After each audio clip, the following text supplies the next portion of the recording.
আজকে রান্না করব কচু। তো কচুটা আমি এখানে আঁশ ছাড়িয়ে নেব। আসসালামু আলাইকুম, কেমন আছেন সবাই? আশা করি ভালো আছেন। তো আমি কচুর ডগা রান্না করব এবং কচুটাও রান্না করব।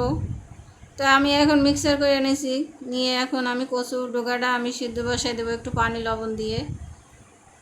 তো কচু খেতে যে এত মজা হয়, আমি সবসময় রান্না করি। আর এই কচুটা শুধু বর্ষাকালেই পাওয়া যায়। কচু আছে অনেক রকমেরই, সবসময় পাওয়া যায়, কিন্তু এই কচুটা বর্ষাকালেই পাওয়া যায়। তো আমি এভাবে করে রান্না করি সবসময়। তো আমার এই কচু রান্না করাটা সবাই পছন্দ করে। আশেপাশে কয়েকজনে এর আগে খেয়েছে, তো বলছে ভাবি কীভাবে রান্না করছেন। এইভাবে কচু রান্না করে খেয়ে দেখতে পারেন। আমি চিংড়ি মাছ দিয়ে রান্না করলাম, আপনারা ইলিশ মাছ দিয়েও, ইলিশ মাছের মাথা দিয়ে রান্না করতে পারেন। তো দুইটা কচুই আমি পুরো একটা কচুই দুইভাবে করে রান্না করব। কচুর ডোগাটা আমার রান্না করা শেষ।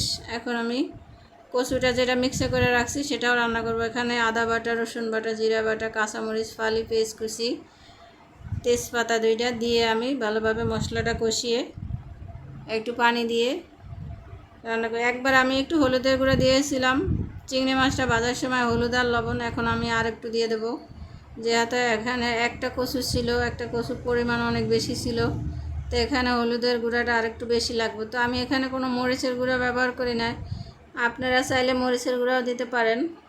তো এখানে কাঁচা মরিচের ঝালটা বেশি ছিল, তাই আমি আর এখানে কোনো শুকনো মরিচ ব্যবহার করি নাই।